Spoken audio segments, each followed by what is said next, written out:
маған көрінбеді чат что-то. Сен чат ойқұмардың үстін бассаң, обсуждение бар сол жерге подписаться етіп аласың да, сөйтіп чатты оқи бересің. Қай жерде тұр ол? Ойқұмардың үстін бассаң, аккаунттың обсуждение тұрады. Сол обсуждениеға подписаться жасап алсаң, Чат дегенге ма? оқып жазады. Иә. Мен онда естімеппін ғой. Солай. Көрмеппін. Так. Нұлысаны айырып тастайды қазір. Айырыламыз да оны бір құдай біледі. Мендегі мақсат жалпы енді білмеймін, енді подкаст келуімдегі басты себебім бір айырып тастау емес ау, бір позитивті көзқарас сыйлап кету негізі адамдарға, жаңағыдай позитивті позициямен келіп отырмын деп айтайыншы. Онда бастаймыз. Бәріне сәлем. Бұл ойқұмар подкаст 3-ші бөлім. Әне-міне деп жүргендер 3-ші бөліміне де келіп қалдық. 3-ші бөлімнің қонағы пайде 1-ші бөлімде келу керек болған. Ол осы ойқұмар атауының негізі авторы, менің досым Нұреке, бұрынғы Нұрлысана, PsyQ, қазіргі лақабатын кейбіреулеріңіз білесіздер, кейбіреулеріңіз білмейсіздер. Logic Punch деген атпен жүреді. Қазір сұраймыз оны, не жүрсің, онда айтпен, жай шама сенікі деп қазір сұрап алатын боламыз. Нұреке, қош келдің өзіңнің авторлық подкастыңа. Ассалаумағалейкум барлықтарыңызға. Рахмет, Орхан бауырым, осындай керемет подкастты ұйымдастырып, осыншама еңбек етіп жатқаныңа бірден бір алғыс, еңбегінің жемісін көрдім. Енді осы жерде бір емін-еркін бір тақырыптарды талқылап, арқаны кеңге жайып, сарыарқаның төрінде қолдарыңызға ыстық шайларыңызды алып, диірменмен талқан, қылышпен қалқан болатын мына жерде сұмдық әңгіме айтып тұрмын негізі. Сондай жалпы. Сол осы подкастқа шақырғаны көптеу рахмет. Енді жалпы мен сені Нұрлысана кезден танимын да. Иә. Қалай кіріп кеттік стримингға? Через құрбан кірдік па? Сондай болды ғой, через құрбан арқылы кірген сияқтысыздар. Через құрбан арқылы кірдік па? Сен неге кірдік қой? Стримингға кіріп кеттік. Сол кезде танысқалық, стримингда отырдық. Ол кездегі енді Нұрлысана атауымен жүрген кезде жаңағыдай көбіне менде сұрақтарды қоятын болдым да. Нұрлысананың бағыты психология болды. Ол жалпы чисто тек психологияға қарай бет бұрдық біз онда. Жалпы біздегі қазіргі психологтардың айтпайтын терминдері болды да, оның ішінде көп адам біле бермейді да оны. Былай жалпақтымен айтады да, бірақ ол терминді тереңнен түсіндірмейді да адамдарға. И сондағы мақсат мен қазіргі психологтардың жаңағыдай кішкене білімге қарай итермелеу и адамдардың көздерін ашу да. Сол мақсат болды менде. Психологияны зерттеп, сол психологияны жалпы адамдарға паш етуім ол жерде мақсат.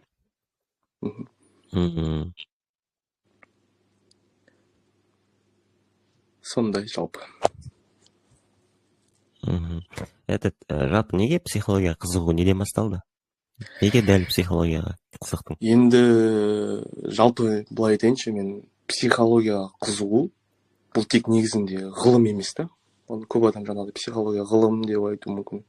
Бұл психология бір мен үшін бір зерттеу да. Өмірлік зерттеу. Адамның санасы, жалпы оның сезімдері болсын, мотивациясы болсын, қорқыныштары болсын, оның қақтығыстары болсын, осының барлығы қызық болды да маған. Мен мынаны білдім де, Фурқан түсінесің бе, балалықтан бастап, әр адамның өз ішкі әлемінде бірегей тағы бір әлем бар екенін байқадым да. Психология бізге тек неге осылай болады деген сұрақ қойып емес, сонымен қатар осыны қалай түсініп, басқаруға болады деген терең ойға жетеледі да мені. Мынандай Зигмунд Фрейдтің бір әдемі сөзі бар да. Санасыз ойлар адамның шындығының негізгі қозғаушы күші дейді. Бұл енді психологияның қызығының бір көрінісі да. Біз өзіміз білмей ішкі мотивтерге бағынамыз. Ал Карл Юнг та тоже сондай айтады да. Адам өзінен қашып жүрсе, ол өзін ғана таба алмайды дейді.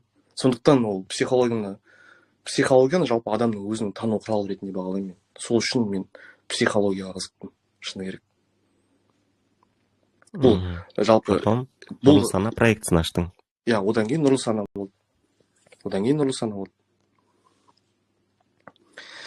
Нұрлы сана проектісі ашылды. Ол проекттің мақсаты не болды? Ол енді жаңағыдай менің манағы алған білімдерімнің, ізденгендерімнің жалпы психологияны зерттеп түсінгеннен кейін, адамдар тани бастағаннан кейін, өзімді тани бастағаннан кейін, мендегі мақсат адамдар өзін таныса екен деген мақсат болды да менде. Ол сол нұрлы сананы аштым. Керемет. Кең аудиторияға қарапайым тілмен жеткіздім негізінде. Қарапайым тілмен жеткіздім. И нұрлы сананы ашқан кездегі менің байқағаным, жаңағы менің салған посттарымның эмоционалдық реакциясына әсер ететінін түсіндім де олардың. Сол. Иә, прям сенің посттарыңда прям өзім көретініміз, мен прям оқып шығаттым еріме әрқайсысын. Бірақ бір жағдайлар болды, өкінішті жағдайлар болды. Ол проект потом жабылды. Не үшін? Енді ол жердегі енді проекттің жалпы жабылу себебі ол енді қалай айтамыз, жабылу ол бір өсу деп айтайықшы. Ол негізінде проект жабылу сәтсіздік емес, керісінше ол тағы бір тәжірибе деп ойлаймын да. Енді мен айтып отырмын бағанағыдай, бұл проекттегі негіз контенттер бағанағыдай аудиторияны болсын, жалпы психологиялық тәсілдерді тереңірек ойлауға үйретті да. Виктор Франклдың тағы бір әдемі сөзі бар да, осы жерде айтатын. Адам өмірде мән іздегенде ғана шынымен өмір сүреді дейді. Ол енді нұрлы сана проектісі ол менің өмірлік жолымда маңызды тәжірибе болды. Енді жабылу бұл жаңа жолдың бастамасы деп ойлаймын мен өзім негізі. Жаңа жолға қазір келеміз. Иә. Негізі расында адам тәжірибе арттыру үшін мың жерден оқысын, тоқсын, бірақ басынан өткіздірмей, ол бәрібір тәжірибе арттыра алмайды. Тәжірибені сен еш жерден сатып ала алмайсың да. Только басынан өткіздіресің, и все. Әдемі тәжірибе болды деп ойлаймын. Ертең пәленше жыл өткен кезде андай қабая осыны істеуім керек еді деген өкініш болмайды да, зато сенде. Жақсы болды, әдемі негізі өтті халыққа. Болашақта, не знаю, мүмкін соған ұқсас бір проекттермен қайта келіп жатсаң, только за ғой, қуанамыз, только сен үшін. Иә, әр істің бастары біткенмен келесі есіктер ашылады, бір есік жапсаң, екінші есік ашылады. Logic punch жайлы айтып бер, не үшін ол тақырыпқа келдің? Енді өте ауыр тақырып, серьезный тақырып, арнайы бір бағытпен күресесің. Енді оларды қатты пиарт етпей қояқ, аттарын айтып. Иә. Жалпы атеистермен соғысқа келдің ғой былайша айтқан кезде. Не себеп болды? Соғысқа деп айтайықшы, жақсы, жалпы соғыс деп те айтуға болады негізінде. Ақпараттық соғыс. Иә, ақпараттық соғыс. Пікірталас деп те айтуға болады негізі. Ашық пікірталас деп айтайықшы. Енді жалпы logic punch дегеніміз, енді logic ол логика, ол punch деген соққы ғой негізінде. Қарапайым логика жатыр да бұл жерде. Қарапайым логика жатыр. Мен пікірталасқа шықтым, өйткені шынайылық бір философияның негізі ғой, негізінде шынайылық. Әр адамның көзқарасын тыңдау бұл психологиялық зерттеу сияқты да. Джон Лок дейтін айтады. Түсіністік бұл өз ойыңмен басқалардың ойын салыстыру дейді. Енді бұл жердегі пікірталастар тек аргументтер емес, эмоциялық сенімдер мен қорқыныштарды зерттеу мүмкіндігі да. Атеистермен диалог олардың ойлау жүйесінің сенімсіздік себептерін түсіну үйретті да. Бұл психологияда сенім мен рационалды арасында қақтығыс терминін тәжірибеде көретін мүмкіндік негізінде. Когнитивті диссонанс дейтін нәрсе бар да. Сол үшін бұл енді ашық пікірталас енді. Манағыдай діни мәселеде емес, жалпы енді психология мен адамның сенімін түсінудің практикалық бір жолы деп айтайықшы. Мынандай ғой, Нұреке. Таза анау логикамен сөйлескісі келетін адам ана психологиямен тұспа-тұс келіп қалады по-любому. Әлбетте. Кездесетін момент қой. Мен ойлаймын, логика жағынан шынында олардың логикасының төмен екенін көрсетіп бере аласың деп ойлаймын. Әлбетте, әлбетте. Қазір де посттарың шығып жатыр, өтіп жатыр, шыққан сайын біз оқып отырамыз, шыққан сайын репосттар жасап отырамыз бүйтіп. Қараңдар деген сияқты. Сол ғой, Өте сол. керемет етеді. Иә. Сенім болсын, рационалды ой болсын, оның барлығы енді сол психологияға келеміз да біз негізінде. Иә. Солай ойлаймын. Сен негізі интроверт емессің да? Интроверт те емеспін негізі. Бірақ гиперактив та емессің. Ондай да емеспін, иә. Өзім андай деп ойлаймын да, негізі интроверт те, экстраверт те емеспін, бірақ әрбір жерде әртүрлі бола беретін сияқты. Потому что адам үнемі қозғалыста болғаннан кейін әр ситуацияда әртүрлі болуы мүмкін, әр жерде әртүрлі ойлауы мүмкін деген сияқты ғой. Сондай нәрсе ғой. Андай да, сені бір студент баланы да көрмеймін да, инаңда андай тұйықтау, ұялып қалған сондай баланы көремін да. Ал кейде деген аузын бассаң басқа жер сөйлейтін тілмаш баланы көремін. Сондай нәрсе да, адам өзгеріп отырады. Подкастқа шақырған кезде, сені подкастқа шақырған кезде, ойланып қалған кезде, сені ойланғанды көріп, мен шок ұстадым да. Чего депші, Нұреке ма? Дұрыс қой. Ол ойланып тұр ма деген сияқты. Жалпы сен негізі өзіңді кім деп позиционировать етесің өмірде? Бірден миссияңды да айтып өтіп кетсең. Жалпы осы сұрағың өте орынды негізі, Фурқан. Көп адамдардың енді жалпы бұл сұрақты маған қойып отырсың, бірақ енді мен былай айтар едім да тыңдаушы тыңдармандарға. Әр адам өзіне бір сұрақ қоя білсе де, мен кіммін деген сұрақты қойса. Мен кіммін деген сұрақты қойса, адам өзін зерттей бастайды да негізінде. Өзін зерттей бастайды. Енді бұл сұраққа мен былай жауап берер едім. Мен өзімді зерттеуші ретінде позициялаймын деп. Яғни бұл зерттеуші тек бұл өмірде тек ғылымды емес, өмірде адамның мінезі құлқы болсын, мотивациясы болсын, жалпы зерттейтін адам да. Адам үнемі даму үстінде да, ол өзінің потенциалын ашуға қабілетті негізінде. Жалпы өмірлік тәжірибе мен психология ғылымын біріктіріп, адамдарға түсінік беруге тырысамын негізінде.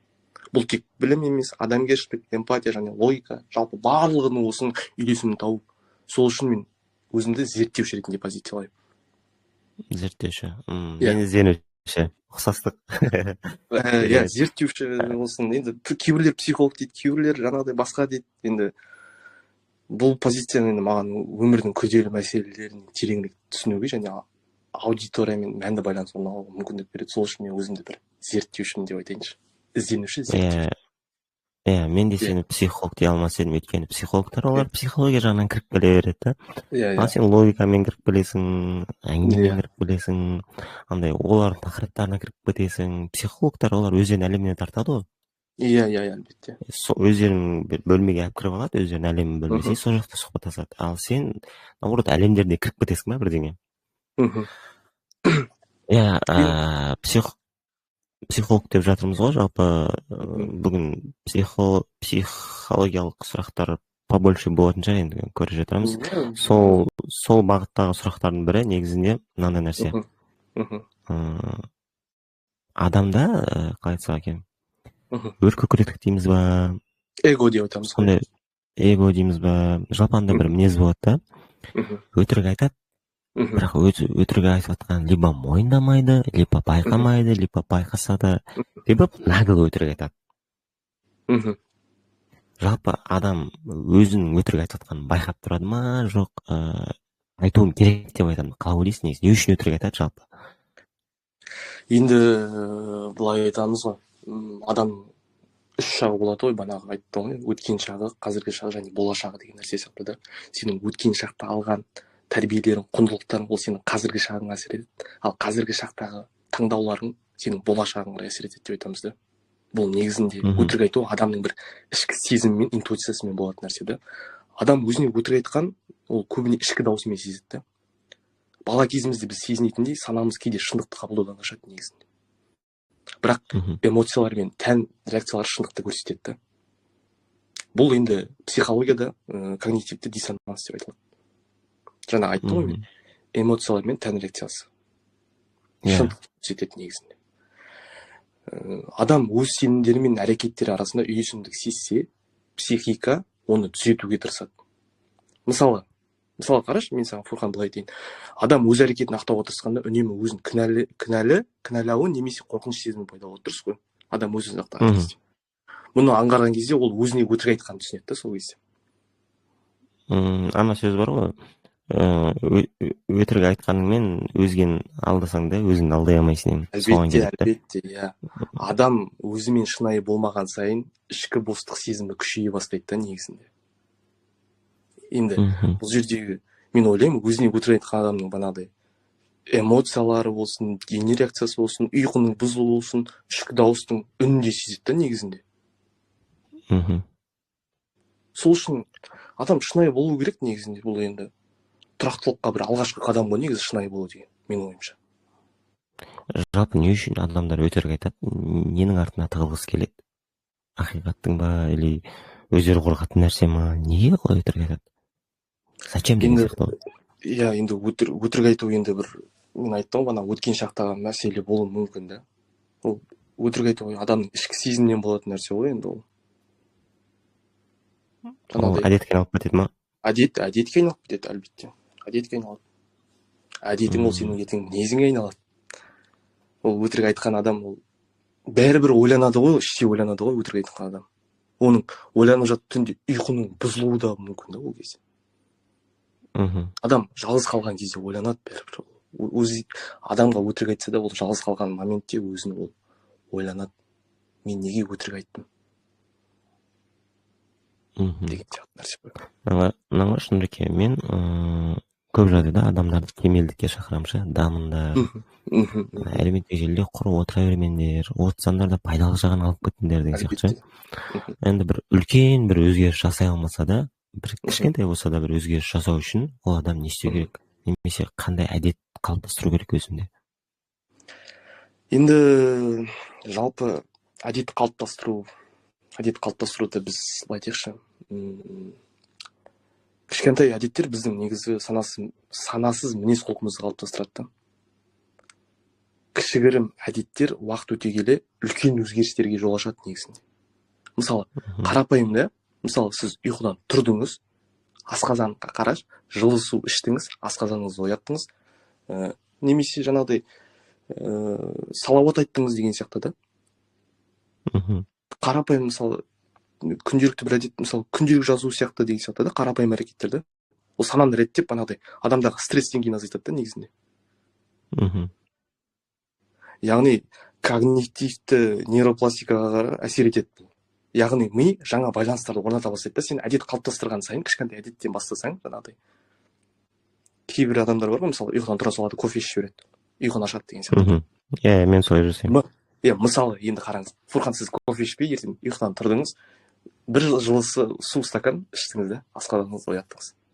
Одан кейін барып, асқазанды оятқаннан кейін барып, жайлап жеңіл тамақ іштіңіз да.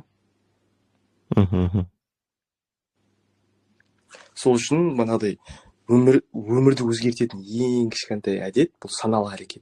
Ол күнделікті психикалық және эмоционалды күйімізге қалыптастырады. Кішкентай қадамдар үлкен трансформацияға бастайды негізінде. Керемет. Менің ойымша сондай. Сол үшін жаңағыдай кішкентай әдеттен бастау керек. Ол жаңағыдай сосын біздің миымыз жаңа байланыстарды орнатады да, сол әдет қалыптасады бізде. Нағаш Нұреке, негізі осы тақырыпта мен көп достарымнан сұраған кезде эго деп айтады көбісі. Мысалы, мынандай біреу сені бағаламай тұрса, ол адамды дәл тыңдап жүре берген дұрыс па, әлде жағдайына кіріп көру керек па, әлде вообще қоя қойшы кетіп қалса керек па, қалай ойлайсың? Яғни мені біреу бағаламай жатса, мен оны тастап кетуім керек пе, әлде оған көнуім керек пе деген сияқты ғой, иә. Енді жалпы енді егер біреу сізді бағаламаса, алдымен сіз өз шекараңызды анықтау қажет ол кезде. Ол кезде сізді бағаламаған адамның шекарасын емес, жалпы өзіңнің шекараңды бағалау қажет ол жерде. Соны анықтау қажет. Енді сабыр деп айтамыз, сабыр ол пассивті күту емес, ол өз-өзіңді бақылау және жағдайды бағалау ғой негізінде сабыр деген. Бірақ адам психологиялық тұрғыдан қорланған жағдайда шекараны сақтау үшін кейде қарым-қатынасты тоқтату керек та ол жерде. Бағаланбаған жағдайда сабырмен жағдайды бақылау керек. Бірақ өзін құрметтеуді бірінші орынға қою керек адам.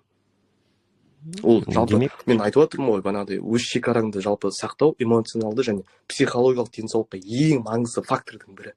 Ол сен өз шекараңды анықта деген астарында ол сенің ең бірінші құндылығың, ол сенің денсаулығың жатыр да. Сені тастап кеткен адамға сен ренжуің мүмкінсің, ол мені бағаламады, жаңағыдай эмоциямен кету керексің да, эмоциямен басқа жаққа дейін кетіп қалды, ойлар кетіп қалды, сенің ұйқың кетті, ұйқыңнан кейін сенің жаңағы денсаулығың кетті да. Бірақ мен айтамын да, өз шекараңызды анықтаудың астын сызып, бұл жерде эмоционалды және психологиялық денсаулыққа ең маңызды фактор деп айтамын да. Мен осыны айта кетемін. Әдемі. Бірақ мынандай емес па? Нұреке, былай емес па? Біз бір адамның жағдайына кіріп, оны түсінетін болсақ, біз көп жағдайда құрбан болып қала береміз. Иә. Или, может, көрсетпейміз, бірде жеңіп шығармыз сол сәтте, бірақ біздің психологиямыз бәрібір құрбандыққа шалынады. Или сол нәрсені сезінеді. Содан қалай шығамыз негізінде? Қандай ғой, мен осы құрбан рөлінде ғой, құрбан позициясы деп айтайыншы.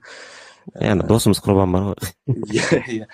Ол енді тыңдап отырса ренжімес. Жалпы Карпман треугольник деп айтады психологияда. Карпман үшбұрыш деп айтады. Ол жерде бағанағыдай үшеу болады ғой. Құрбан, агрессор және құтқарушы дейді да. Осы үш рөл біздің өмірімізде айналып жүреді да. Бізде кейбір кездерде біз құрбан боламыз, кейбір кездерде біз агрессор боламыз, кейбір кездерде біз құтқарушы рөлінде жүреміз да. Осы үш рөл біздің өмірімізде айналып жүреді. Мейлі жұмыста болсын, мейлі үйде болсын, мейлі жаңағыдай отбасылық қарым-қатынаста болсын, осы рөл айналып жүре береді да. Ал енді құрбан болудың жалпы психологиясы мынада да. Бұл өз әрекетіңе жауапкершілікті сезінбеу, немесе өз-өзіңді төмен бағалау деп айтайыншы мен. Адам өз өмірін өзгерте алатынын түсінгенде ғана шынайы бостандыққа жетеді да, негізінде. Мен былай айтайыншы, құрбан болудан жалпы қысқаша айта кетейін, шығу жолдарын айтып кетейін. Осы жерде өз сезімдеріңді қабылдау, жауапкершілікті өзіңе алу, қиындықтардан сабақ алу, эмоционалды тәуелділікті азайту. Бұл енді құрбан болу психологиясынан шығу, бұл саналы әрекетпен өз-өзіңе сенім арқылы жүзеге асады. Енді бұл процесс сіздің психологияңыз және эмоционалды өсуіңізді қамтамасыз етеді. Менің ойымша осылай құрбан болу. Керемет. Бірақ қазір мынандай нәрсе де қарашы, Нұреке, қоғамдан мынандай мен өзімді де айта салайыншы, мен негізі қоғамға пример келтіретін кезде мен өзімнен өткізілемін сол нәрсені, мен өзім істеп жатырмын деген сияқты. Адамдар өздерін іздеп табу өте қиын бұл. Өмірде өз орындарын табу өте қиын. Қиын. Баяғыда қалай 16, 18, 20, потом 25, баяғыда 25 жас деген біз үшін үлкен ағалар болатын. Қазір 30-дан ассақ та өзіміз кейде таппай жүреміз ше. Мен әлі айта алмаймын, өзім прям толық таптым, міне болды, мен бағытып кетіп бара жатырмын деп ше. Вот неге осындай болып кеткен, адамдар өздерін іздеп табу неге қиын болып кеткен қазір? Енді бұл жалпы жақсы сұрақ. Негізі Фурқан, көп адамның көкейіне жүреді да осы. Мен жалпы осы өмірде өз орнымды таппай жүрмін, или таппай өтіп кетемін ба деген сұрақтар болуы мүмкін адамның ішінде да. Бұл енді ішкі ізденіс қой негізінде. Енді жалпы өз орныңды табу, бұл өз құндылықтары мен қабілеттеріңді және өмірлік миссияңды зерттеу процесіне келеміз да. Бұл өз орныңды табу жалпы осылай болады да. Сен құндылықтарыңды және қабілеттеріңді және өмірлік миссияңды зерттеудің процесі да бұл жерде. Адам негізінде өзіне шынайы болғанда ғана өзінің жолын табады да. Қарапайым осындай сұрақтардан бастау болады да. Мысалы, өз орныңызды таппай жүрсеңіз, мен айтамын да, күнделік жүргізіңіз. Мен барлық адамға стримде да осы әңгімені айтатын. Күнделік жүргізіңіз. Сұрақтарыңызды жазыңыздар сонда да. Мен кіммін? Мен бүгін не істедім? Мен есеп беруден бастаңыздар, қарапайым. Мен бүгін қандай сезімде болдым деген сияқты да. Осы тактика негізінде көп адамға әсер етеді да. Жазу процесі, жазу техникасы көп адамға әсер етеді. Мен осыны стрим ашқанда нұрлы сана болып жүрген кезде көп адам айтатын. Осы техниканы пайдаланыңыз. Осы техниканы қолданып жатқандардың бірі менмін. Қолымды көтеріп жатырмын, сіздер көрмей тұрсаңыздар да мойындаймын. Мен содан кейін парақша ашылды, жазатын болдым. Бөлек бір архив арнап қойғанмын, который ешкім оқымайтын, сол жаққа жазамын. Бірақ шынында өте қатты көмектеседі екен. Өзіңнің эмоцияларымен жұмыс жасайсың, настроениеңмен жұмыс жасайсың, айтарыңмен жұмыс жасайсың. Иә, Одан енді кейін ақырындап сені күресуге үйрететін сияқты осы нәрсе ше. иә, Қарапайым бір әлбетте. жазу Айтып ғана. отырмын, банағы әдет қалыптастыру болып кетеді да, бұл уже әдет болады да, сенде Фурқан, түсінесің ба? Сенде әдет болады да, сенің миың уже жаңа байланыстармен уже шығады да процесске қарай. Енді қадамдардан енді осы өз орнын таппай жүрген кезде жалпы не істеу керек деген қадамдарға мен айта кетейін, бір инсайт айта кетейін адамдарға. Күнделік алыңыз, жазыңыз, өзіңізге сұрақ қойыңыз. Мен не істегенде қуаныш сеземін, мен не істегенде мұңайамын. Өткен тәжірибелеріңізді талдаңыз, кішігірім әрекеттермен тәжірибе жасаңыз, қателіктерді қабылдап үйреніңіз. Осының барлығын жазу керек та, мынандай дәптерге. Жазу техникасы мүлде көмектеседі ол негізінде. Бұл енді өз орнымды осы өмірде өз орнымды таппай жүрмін, мен не істесем болады деген адамдарға ол уақытша кезең негізінде. Негізі уақытша кезең да, уақытша сұрақ. Сен жауабын табасың бәрібір оған ізденсең. Сенің ішкі ізденісің, тәжірибең және өзіңе сенім арқылы сен өзіңнің табиғи жолын табасың да бұл кезде. Осы сұрақтарды ғана қойған арқылы. Мен ойымша осылай енді Фурқан, осылай айтамын. Тамаша. Адам негізінде жаңағыдай енді ресурстардың, адамның өзінің жеке ресурстарын айтып жатырмыз ғой. Бірақ оған біз қаласақ та қаламасақ та бұл эмоция. Ал эмоциялардың ішінде махаббат бар. Адам қазір не только өзін таппайды, ол өзіне керек адамды да таппайды. Мынандай да. Үйленесің ба, әлде тұрмысқа шықпайсың ба десең, нормальный адам жоқ қой дейді да. А бірақ нормальный махаббат бар ма жалпы? Махаббат дейсіз, енді былай айтады ғой, бәрі әзілдейді ғой, енді махаббат бар ма десең, махаббат барға бар, жоққа жоқ дейтін жауап болады ғой кейбір адамдарда. Не ол махаббат? Енді адамда махаббат болмаса қалай үйленеді ол? Енді бізде ажырасып жатқан адамдар көп, енді ол мынандай бір тағдырдың тәлкегімен болып жатқан шығар, енді бір адамды танымай жатқан шығар, тани алмай қалды, үйленгесін жаңағыдай танимын деп ойлады, бірақ махаббат бар ғой негізі. Махаббат бар. Ең ұлы махаббат ол сана биігінде жолығу дейді. Біз махаббат деген кезде біз ойлаймыз да, махаббат деген кезде ол банағыдай бай болу керек, жігіттің үйі болу керек, күйі болу керек, машинасы болу керек, бизнесі болу керек, ақшасы болу керек дейді. Біз идеалды адам іздейміз негізінде. Идеал адам жоқ өмірде. Біз кемшілікпен толғанбыз да. Әрбір адамның өзінің кемшілігі бар да. Осы қыз жақтан да болсын, жігіт жақтан да болсын, жалпы махаббат болған кезде бір-бірінің кемшіліктерін қабылдай біліп, оны сана деңгейінде жолықтырып, бір-бірімен сөйлесіп, құндылықтарын анықтаса, жалпы махаббат негізі бар. Түсінген адам. Бізде енді көбісі онлайн тыңдайтын шығар, бірақ бізде ойқұмардың чаты бар.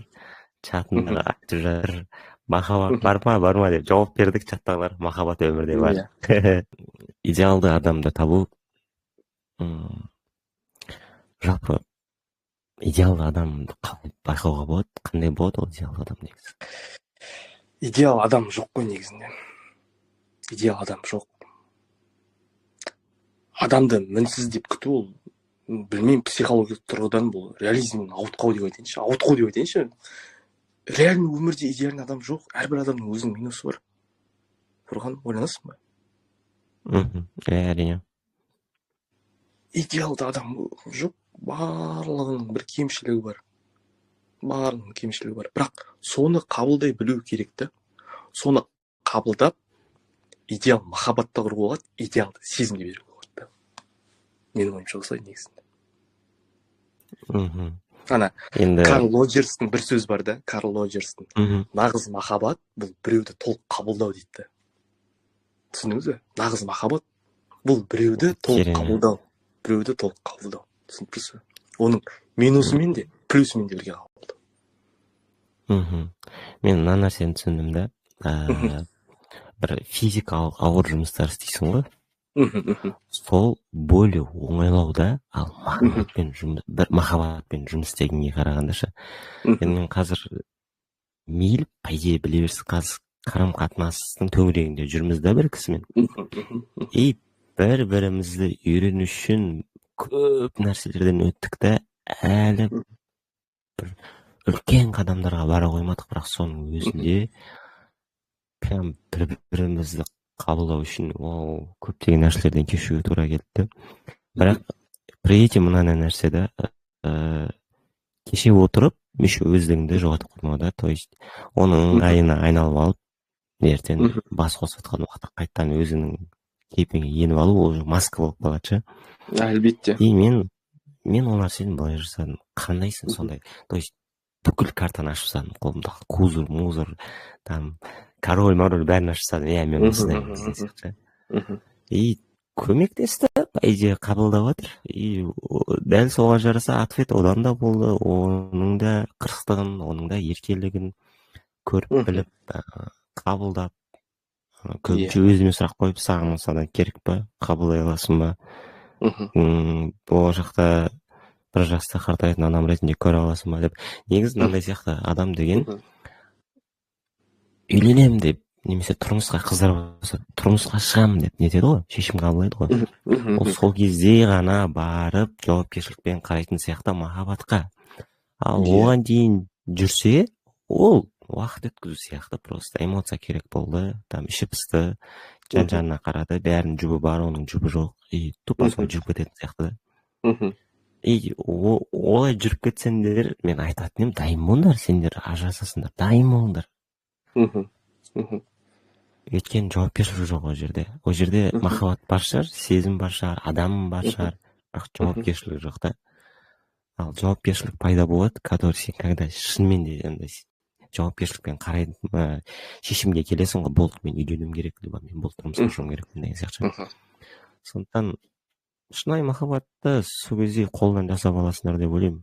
Басында флирт, қызығу, танып білу, ары қарай шынайы махаббатты қиын кезеңдер келеді, сол кезде маскаларың шешіледі, сол кезде көресіңдер шынайы махаббат па сендерде жоқ әшейін баре деп қол сілтеп жүретін нәрсе ма деген сияқты. Бізде қазір качаладан өтіп жүрміз, неше түрлі нәрселерден. Қызық по идее. Мынандай нәрсе, адамды танып білуге қаласаң да қаламасаң да қарым қатынаста ғой. Таныстық кезінде ғана четко танимын деп айта алмайсың да, өйткені қарым қатынаста мен всегда айтамын, біз қарым қатынаста біз маскамен сөйлесеміз. Мен сөйлесіп жүрген адамға да қазір айтқам, мен маскамен сөйлесіп жатырмын деп айтқам. Білмеймін қандай наглый мойындау болған шығар. Мен қазір мен маскамен сөйлесіп жатырмын. Мен сенің ойыңды дұрыс адам болып қалыптасқым келеді. Сол үшін мен қазір барынша өзімді жақсы жағынан көрсетіп жатырмын. Бұл қате, маған кішкене уақыт бер, мен шынайы өзімді көрсетемін деген сияқты. И по-любому сол нәрсе болды, уақыт өтті, содан кейін ғана таныдық біз бір-бірімізді ше. Бірден идеалды адам болмадық. То есть сен қалай ойлайсың, адам бір-бірін танып білу үшін там сөйлескен кезде мен адамды білдім деген нәрсе мен келеді ма? Жоқ. Уақыт өте келе келеді ма бір-бірін танып білу? Енді адамды бірден көріп мен оны таныдым, ол осындай екен, ол осылай екен, ол осылай жүреді екен, осылай киінеді екен, осылай сөйлейді екен деп біз бірден таныдық деп айта алмаймыз да. Қазақта бір жақсы сөз бар ғой, 7 рет өлшеп 1 рет кес дейді. Адамды сен осы бір ситуацияда бір моментте сен танып тұрғандай боласың да. Мен айттым ғой, адамның ішінде тағы да бір адам бар. Түсінесің ба, Фурқан? Біз адамды тани алмаймыз бірден. Біз маска кидік. Біз осылай маска кидік. Біздің маска, яғни бетперде кимеген шағымыз, ол біздің балалық кезімізде, балалық шынайылық ол кезде. Қазақта да бір жақсы бір сөз бар, осы жерде айта кететін. Балалы үйдің ұрлығы жатпас дейді. Біздің балалық шақта біз ешқандай маска киген жоқпыз. Ал енді біз өсе келе маска кие бастадық та. Маска кие бастадық. Мейлі қарым-қатынаста болсын, мейлі жұмыста болсын, мейлі ортада болсын, мейлі достармен болсын, біз маска кие бастадық. Енді адамды бірден танимын деп мен ойымша ол бірден тану мүмкін емес, Фурқан. Мен осылай ойлаймын, мен өзім жеке ойымды. Адамды бірден тану мүмкін емес. бір айда танудан мүмкін емес. Бір жылда танудан мүмкін емес. Адам ол үнемі өзгеріп отырады. Біз білмейміз адамның ішінде не бар екен. Мен айттым ғой бана, адамның ішінде тағы бір адам бар. Сондай нәрсе. Мен солай ойлаймын, жеке ойым осындай. Мынаны қарашы, мейлі сананың биігінде жолықтық, бір-бірімізді түсіндік, ол адамды таптық, бәрі күшті, әдемі кетіп жатыр да. Бірақ кейбір моменттерде болады, или вообще 100% солай болады, бір-бірін бағаламай кетеді ақырында. Бұл не нәрсе? Бұл андай емес па? Қалай айтсам екен? Достигательдік андай емес па? Сезім емес па?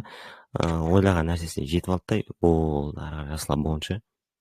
Осы жайлы айтасың. Енді адам жалпы енді бағаламаудың енді бір негізгі себебі бұл өзіндік сенімсіздік немесе ішкі қақтығыстар ғой. Адам, Карл Юнгтың бір керемет бір сөзі есіме түсіп отыр осы жерде. Адам дейді, өзінің көнекесімен бетпе-бет келгенде ғана шынайы бола алады. Көп адам өзіне сенбейді негізінде. Сондықтан дұрыс адамды түсінбейді немесе қабылдай алмайды да. Адам жалпы бір-біріне сәйкес келеді, бірақ біреу өзінің қорқынышын, өткен жараларын немесе тәуелсіздік сезімін дұрыс адамды бағаламауы мүмкін да.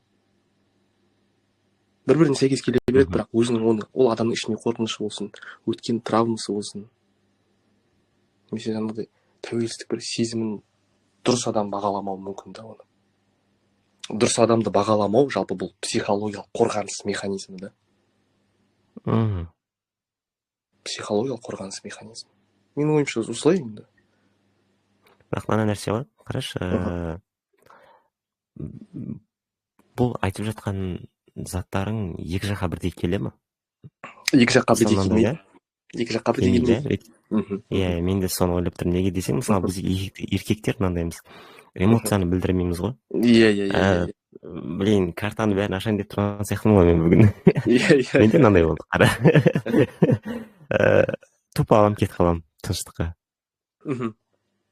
Потом түк болмаған екен сөйлесем. Ол тұрады, жарылады. Сен неге олай, сен неге мындай, бұл бәрінде осындай шығар сол нәрсе. Вот неге ондаймыз біз еркектерде, біз эмоцияны көп көрсетпейміз, әйелдер деген прям шұқыланып кетеді. Не үшін? Енді бізде қазақта бір мынандай стереотип бар ғой. Еркек адам жыламайды.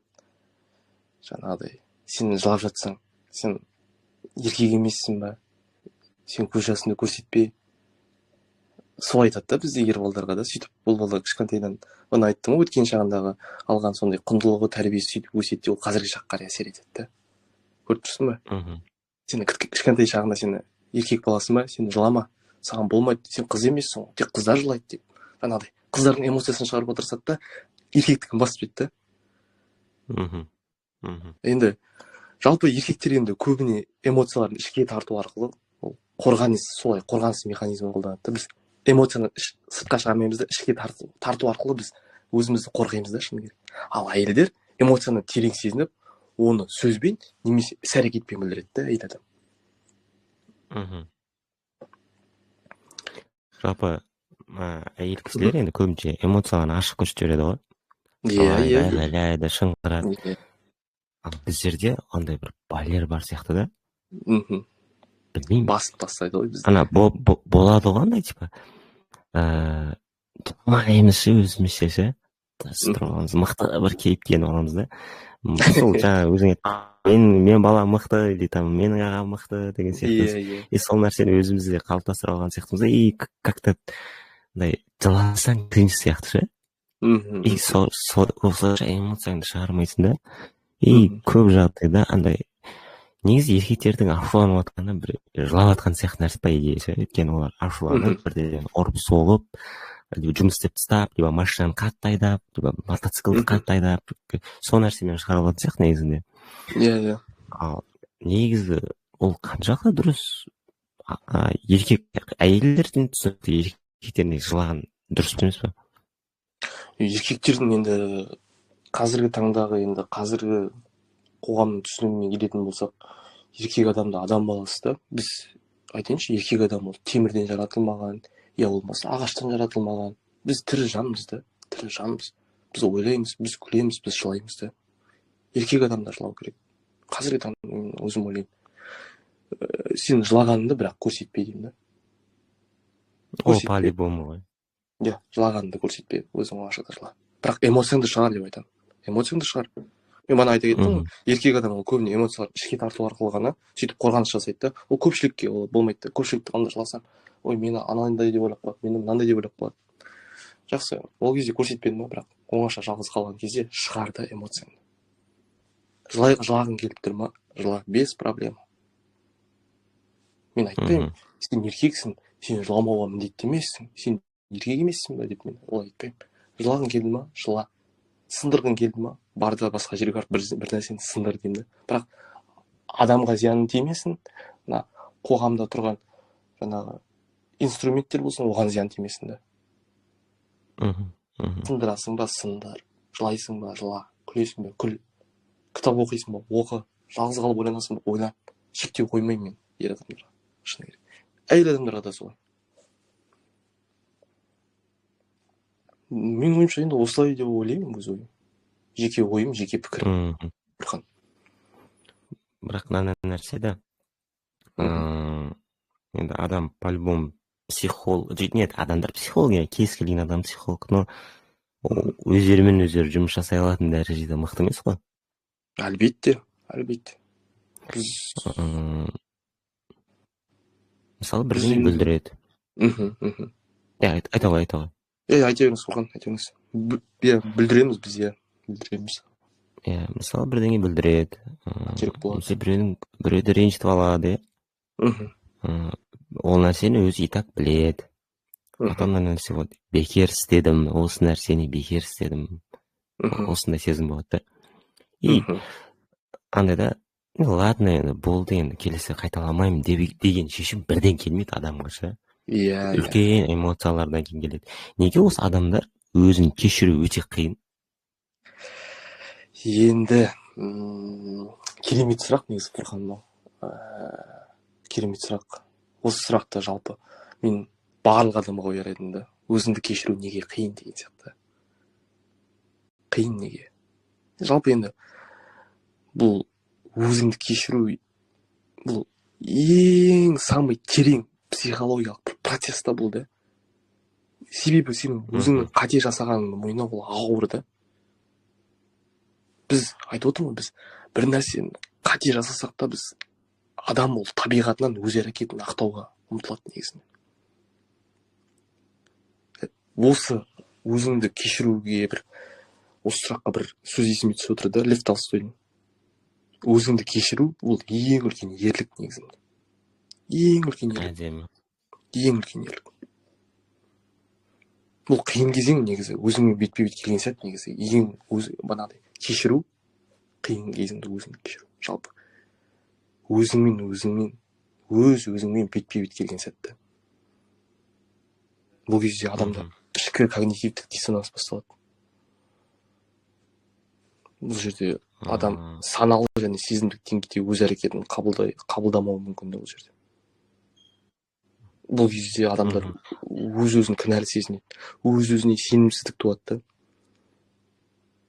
Сен қателік істедің ба, сен оны мойында да. Өзіңмен шынайы диалог құра білді.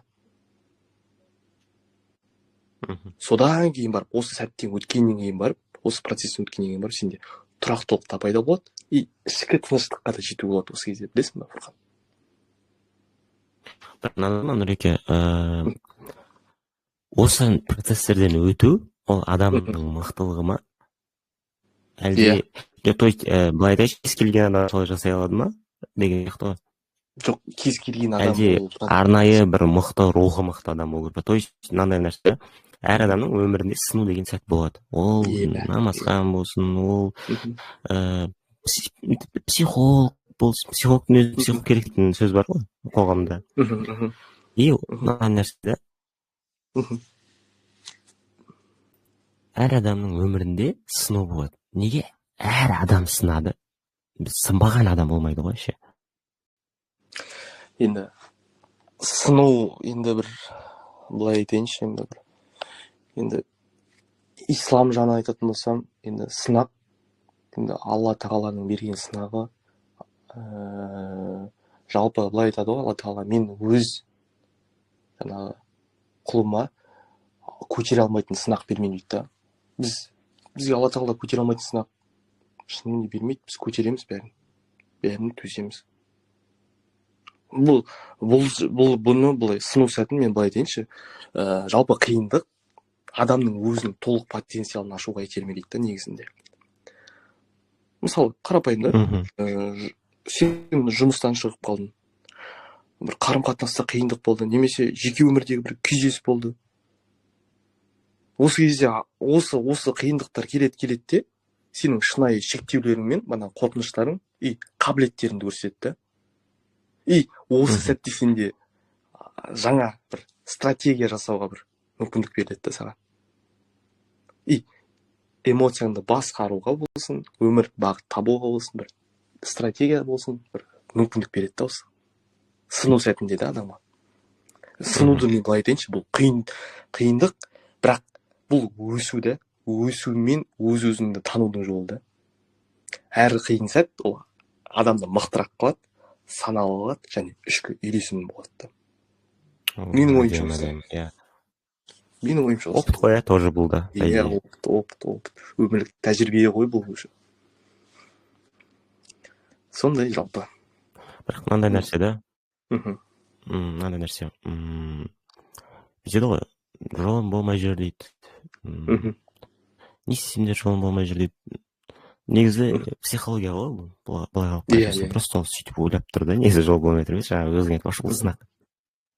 Енді сол жолым болмай жүр деген ана сынып жүрген адамға не жетіспей тұр? Рух жетіспей тұр ма, әлде күш жетіспей тұр ма, әлде иман жетіспей тұр ма, не жетіспей тұр? Енді жалпы жол болмай жүрген адамның негізгі жетіспейтін нәрсесі ол адамның ең бірінші өзіне деген сенімі және әрекетке деген қабілеттілігі да. Адам жалпы өз өмірінің мәнін тапқанда ғана шынымен өмір сүреді негізінде. Мысалы, кей адам идеялары, бағанағыдай мүмкіндіктері бар, бірақ қорқынышты. Ішінде қорқынышы бар, сенімсіздік бар, немесе бағыттың болмауы бір соны жолдан айдырады. Сол кезде адамда психологиялық тұрғыдан ішкі ресурстардың жетіспеушілігі байқала бастайды да негізі. Ең алдымен жаңағыдай сенім, мақсат және психологиялық тұрақтылық жетіспейді. И бұл ресурстарды дамыту арқылы адам жолын аша алады. Адамда сенім болса, мақсат болса, и психологиялық тұрақтылық болса, адамда дамыту арқылы жолын ашады да осы.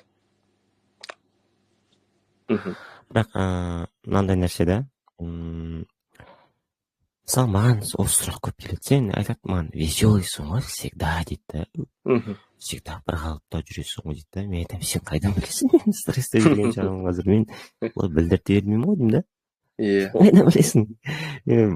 Көрсете бермеймін ғой ол нәрсені. Ол көрсете бермеген, ол өзім қорғап қалғаным, өзімнің жаңағы ұтылып жатқанын көрсетпейді ғой негізі адам. Сол сияқты нәрсе ғой бұл да. Байқатпайсың, білдіртпейсің, мықты көрсеткің келеді өзіңді. Өзгеге көрсетпейсің де, еще өзің күресіп аласың ғой сол моментте. Өзіңде сол өзгелерге көрсетпейін деп жүріп, өзіңде сол нәрсені өтіп кетесің да. И негізі стрессте жүрген адамды қалай байқауға болады негізі? Мысалы мынандай қара Нұреке. Біреулер болады, ол біреулер бүйтеді, сразу сторис қой. Жарап листать етеді да, андайларды іздейді ғой. Біреуге бірдеңе айтқысы келсе, оған қатысты бірдеңені іздейді. Мен айтамын, мен сториспен сөйлеспеймін ағайын, мен сторисімді қарап, менің постымды қарап, солай ойлап жүр деп ойлап қалмаңдар. Мен наоборот көрсетпеймін. Мен мысалы күліп ойнап жүремін да сенімен, бірақ ана жақта постым маңырап отқан болуы мүмкін да, өмір қатыгез деп отқан болуы мүмкін. Ондай нәрсе емес дейді да. Мен сториспен, әлеуметтік желідегі парақшалармен, посттармен мен сөйлеспеймін. Ал көп адамдар негізі солай өздерін байқатып қояды, что олар қандай ситуацияда жүргендерін, қандай жағдайда жүргендерін. Өмір қатыгез, өмір мен жол болмайтын адаммын, махаббат жоқ, любить достойно только маму. Вот. Осы стрессте жүрген адамдарды по идее солай білуге болады. Бірақ жаңағы мен сияқтылар бар ғой, дым білдіртпейтін. Оларды қалай білуге болады негізінде? Енді стрессте жүрген адамдардың жалпы енді шынайы белгілері, енді физиологиялық белгілерімен келсем, осы жерде жалпы стресс тек бұл психологиялық күй емес қой негізінде, ол физикалық түрде де көрінеді да адамға негізінде. Бағанағыдай жүрек соғысының жиіленуі болсын, тыныс алудың өзгеруі болсын, бұлшық еттің бағанағыдай жиырылуы болсын, бұның барлығы бұл физикалық белгісі да стресстің негізінде. Стресс бұл ағзаның кез келген өзгеріске физиологиялық жауабы деп айтайыншы осы жерде. Ал енді психологиялық белгілеріне келетін болсақ, енді стресстің көңіл күйдің тұрақсыздығы болсын, шаршау болсын, концентрацияның төмендеуі болсын, үнемі бір нәрсеге алаңдап жүру болсын, эмоционалды реакциялар адамда бағанағыдай жиі болып кетеді. Ұсақ мәселелерге бір тым қатты жауап береді да, бір жай сұрақ қойсаң оған саған агрессиямен жауап береді да. Негізінде стресстің жалпы белгілері бұл адамға сигнал береді да, сенің ішіндегі нәрсеңді қалпына келтіру қажет, айналайын деп саған сигнал беріп тұр да. Осындай белгілер бар ма сенде? Саған сигнал беріп тұр да. Фурқан, сенің ішкі ресурсыңды қалпына келтіру керек. Сен не істеп жатсың деген сияқты да. Мен ойлаймын енді осы стрессті жалпы жеңуге болады ғой негізінде. Вот как раз мен как раз қойын деп тұрған сұрақ осы да. Адам өзін жоғалтпай өмірдің ауыртпашылықтарынан оңай өтіп кете ала ма негізінде? Өтіп кете алады. Потому что стресске түскен жағдайда көп адам өзін жоғалтады, автоматын жоғалтады өзін. Баяғы прогресс жоқ, баяғы актив жоқ, баяғы ресурс жоқ. Пофиг болып қалады ғой былайша айтқан кезде. Қазіргі тілмен айтқанда ол пофиг болып қалады. Неге деймін да, жалпы бола ма бұлай? Бит оңайлатып өтіп кетуге осы нәрседен. Өзін жоғалтмай, сол істеп жатқан ісің. Мүмкін деп айтайыншы, мүмкін болады. Енді мұны психологияда бір саналы өмір деп айтайықшы, саналы өмір деп айтамыз да. Адам қандай жағдайда болса да ішкі еркіндігін сақтай алады да негізінде. Жалпы мысалы айта кетейін, осы жерде өзіңді жоғалтпай өмір сүру, бұл сыртқы оқиғаларға толық бақылау жасау емес, жалпы өз эмоцияң мен реакцияңды басқару да.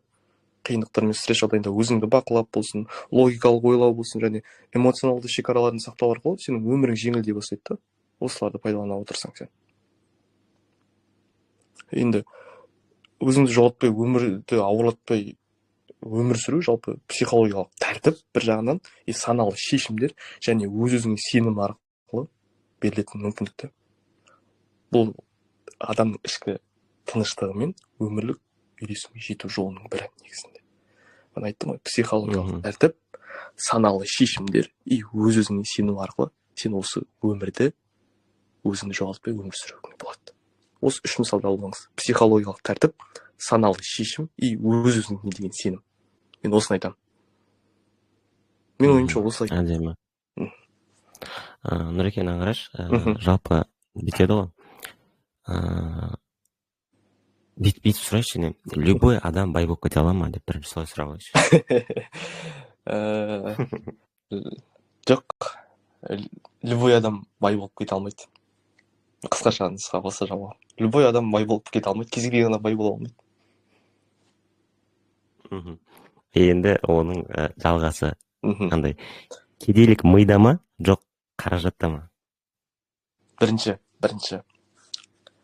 адамның ең бірінші ойы да, бастайтын біздегі ойымыз. Кедейлік негізі бір көбіне санадан басталады, сана.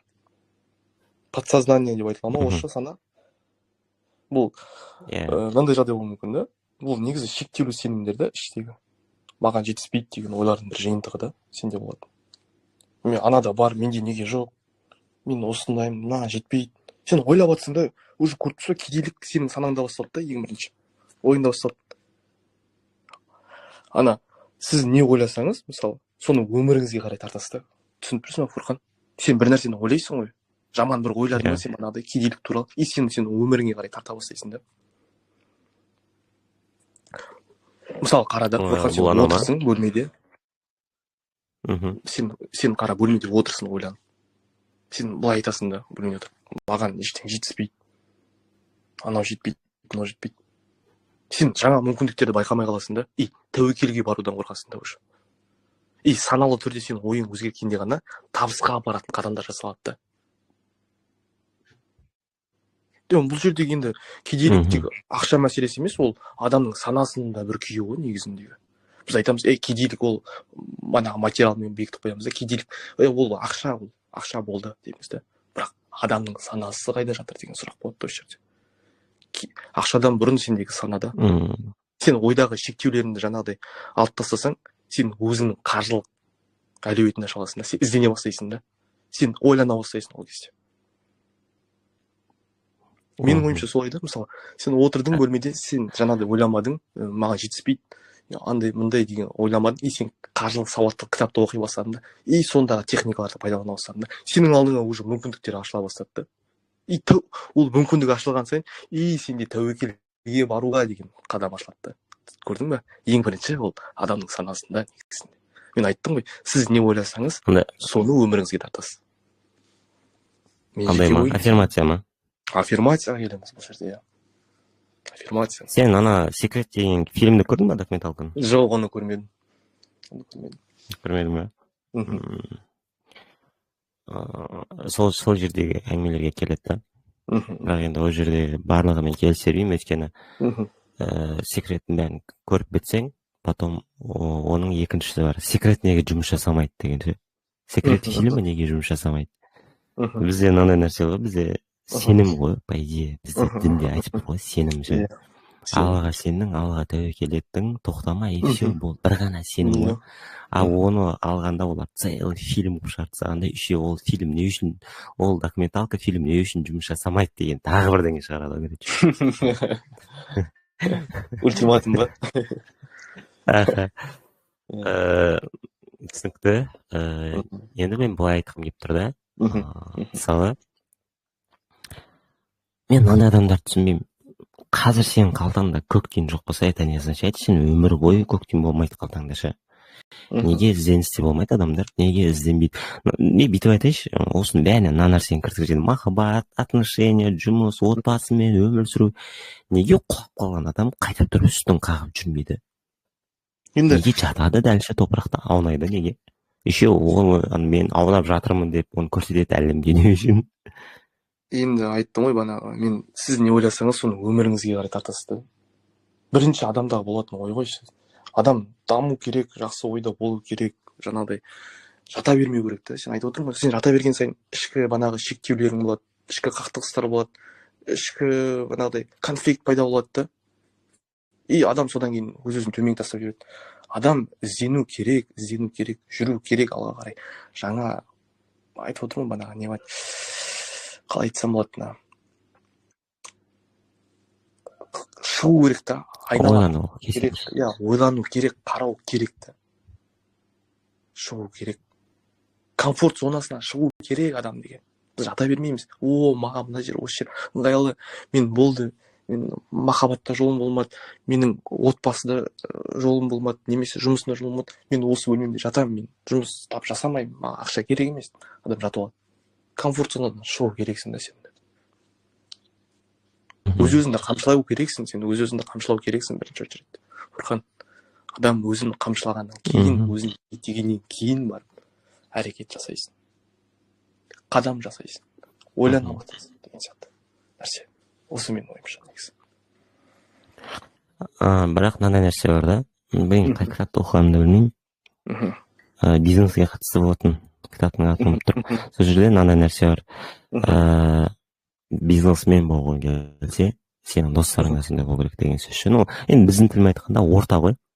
Енді адамның табысты болуы, немесе оның иманы мықты болу үшін, иманды адамдармен араласу, жалпы ортасы қаншалықты маңызды адамның? Орта адамның табыс деңгейіне әсер етеді негізінде. Орта әсер етеді. Біз көбінесе өзіміздің қоршаған адамдардың стандартына бейімделеміз да негізінде. Мысалы, егер табысты ортада, сен мысалы табысты ортада өссең, сен жаңа дағдыларды болсын, білімдерді болсын, мүмкіндіктерді байқап, сен табысқа жетуге икемді боласың да. Ал мысалы мен кедей ортада өскен адам, ол жаңа мүмкіндіктерді байқамау мүмкін да, немесе өзіне сенбеу мүмкін да. Бұл негізінде бұл зерттеу бар ғой, психологияда өте кездеседі бұл зерттеу негізінде. Фурқан. Табысты орта және кедей орта деген нәрседе. Табысты ортада сен көре бастайсың ғой, жаңа мүмкіндіктердің барлығын көресің де, и оны табысқа жетуге, икемдеуге болады дейсің, кетесің де дальше ары қарай. Кедей ортада сен ондай мүмкіндіктерді байқамайсың сен. Өз-өзіңе сенбейсің ондай кезде сен.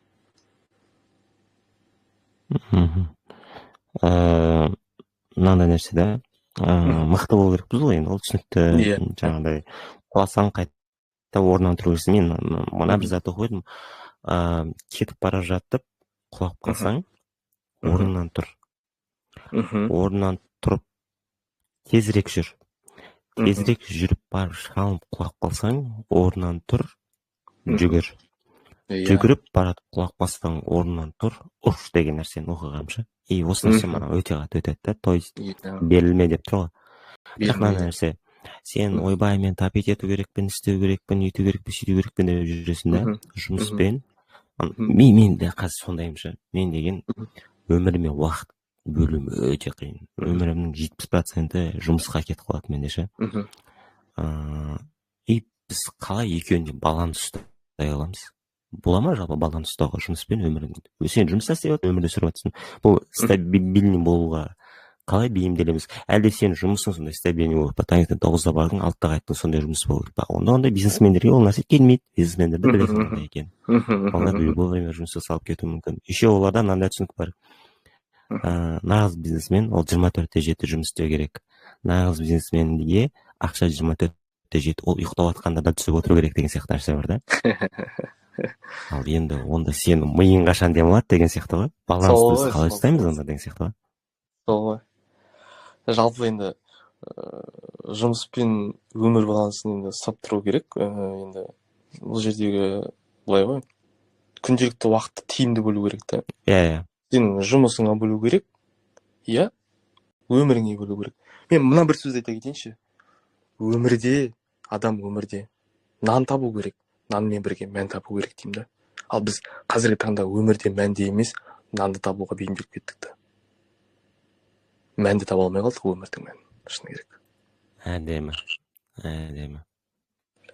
Сен қараш, жұмысыңа уақытты бөлдің де, и өміріңде сен денсаулығыңда банағыдай ашу шағың, күйзеліс, стресс болып жатса, сенің өміріңе не беріп жатсың сен? Сен зиян беріп жатсың ғой, сен жұмысыңа пайда бердің, бірақ өзіңе не беріп жатсың, сен өзіңе зиян беріп жатсың.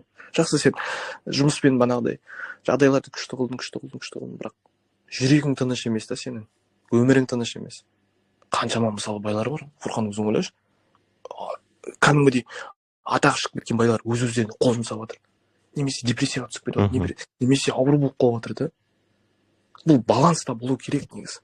Жұмыс пен өмірдің балансы тек айтып отырмын ғой, банағы уақыт емес, бұл жердегі адамда саналы шешімдер болу керек. Сенің жұмысыңда да, өміріңде де шешім болу керек та, саналы тұрғылықтан.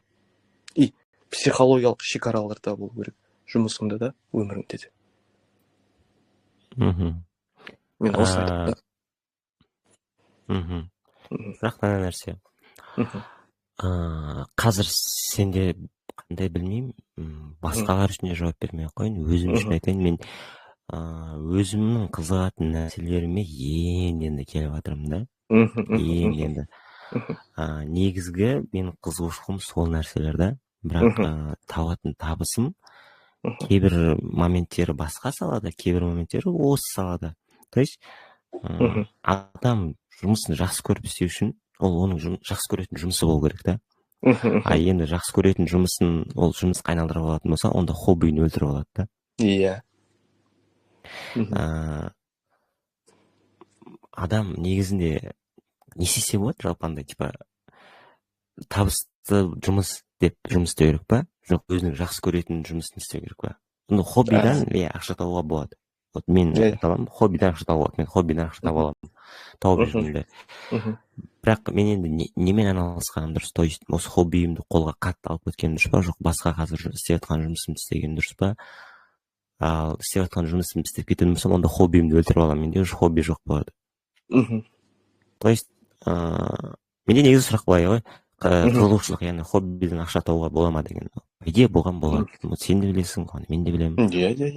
Өзіміздің хоббиді монетизировать ете аламыз. Бірақ менде мына нәрсе болып тұр. хоббиді монетизировать етеміз деп біз оны күнделікті жұмысқа айналдырып алатын болсақ, онда біз хоббиден айырылып қаламыз. Ал хоббиден айырылатын болсақ, демек адамның өзінің бір сүйікті бір ісін өлтіріп алып деген сөз да. Ішіндегі жас бала енді ол қуана алмайды баяғыдай риза бола алмайды. Осының балансын біз қалай ұстағанымыз дұрыс деп ойлайсың?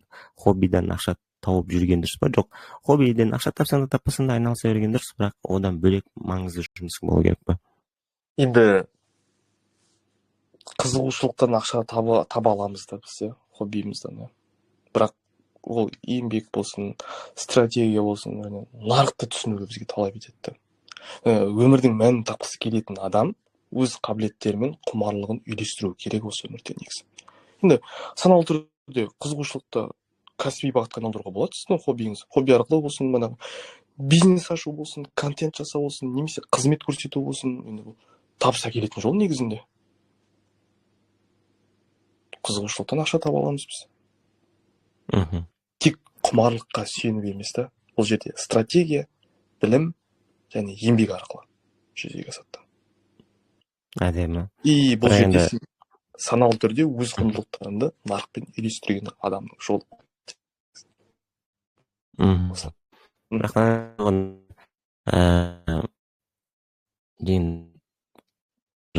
табы жаймен кетіп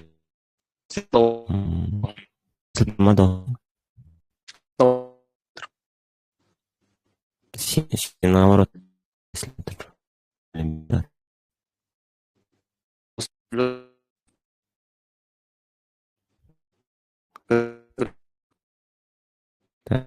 дауысы кімдір?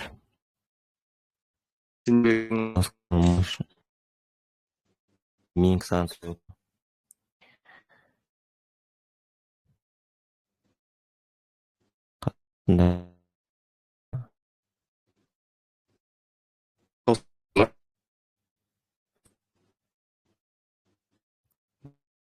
қазір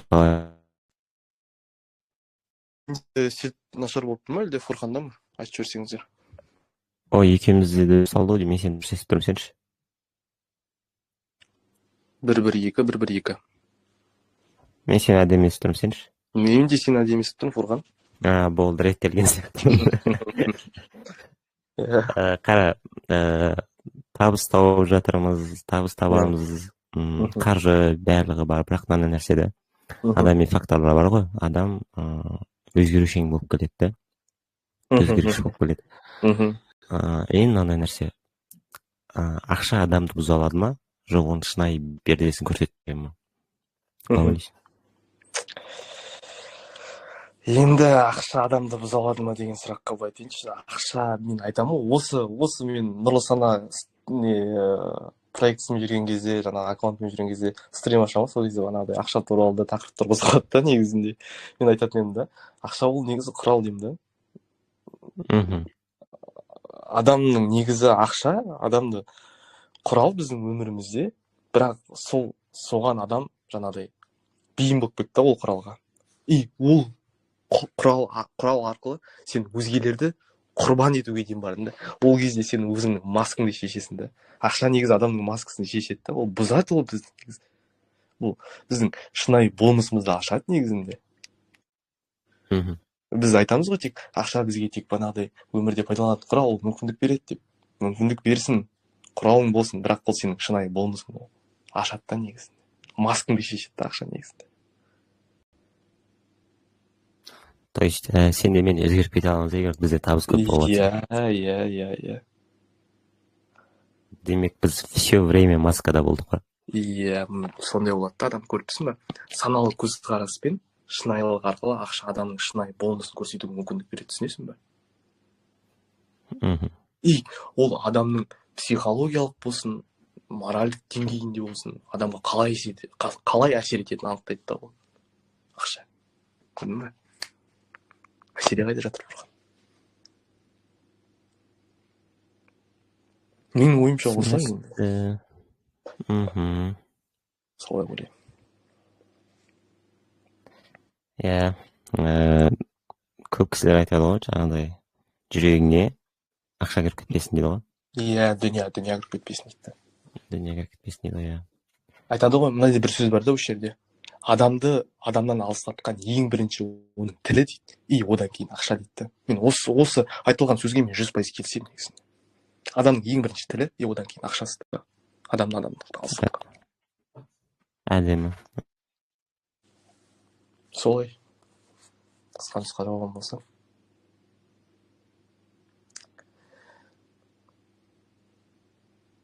Қазір. Сет нормально, бәрі нормально ғой, достар. Сіздер енді жазып отырыңыздар. Сіздер ести алмаймыз, өкінішке орай. Фурқан, байланыстасың ба? Осындамыз. Менде мынандай сұрақ. Өзіміз байқамай токсик болуымыз мүмкін ба? О, иә. Біз өзімізді байқамай токсик бола аламыз. Бұл енді көбінесе жаңағыдай санасыз қорғаныс механизмдерімен өз эмоциямызды дұрыс басқармау салдарынан бұл туындайды да, бұл токсик келеді. Біз боламыз, токсик боламыз. Енді адамның өз санасында жасырынған нәрселері көбінесе сыртқа теріс әсер етеді дейді. Енді мысалы қатты сын айтатын адам өз сезімін бақыламай айналасындағыларға қысын көрсетеді. Бірақ бұл көбінесе өз-өзін қорғау әрекеті.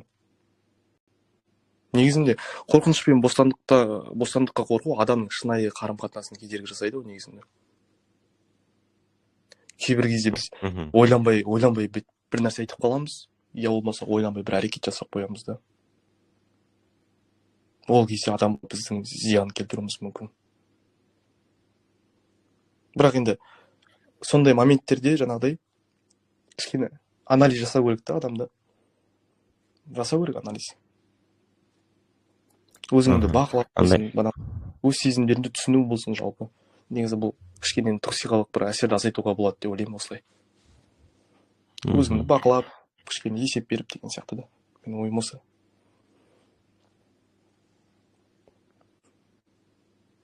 Мынандай емес па?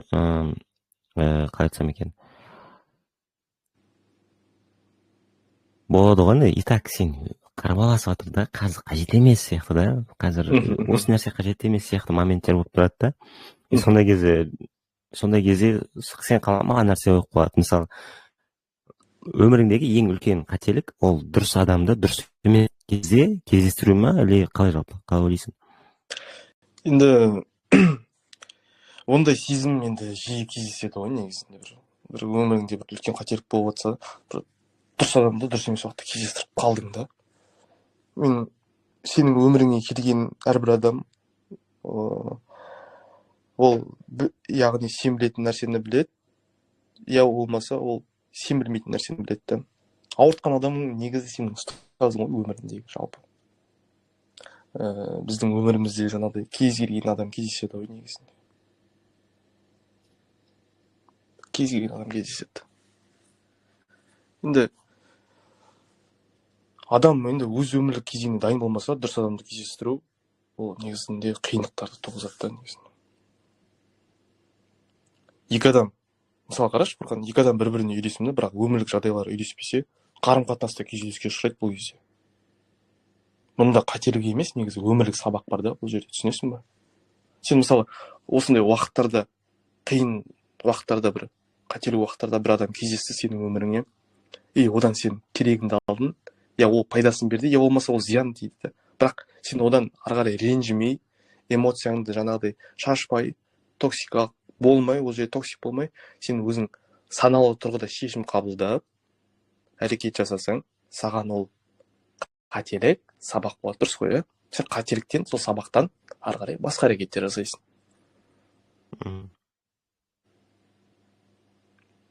Бірақ біз бүйтеміз, Нұреке. Бір идеалды адам іздейміз да, осындай болу керек. Дейміз да. Бірақ почему-то стандарттарымызға сай келмейтін адамға уақыт бөлеміз да.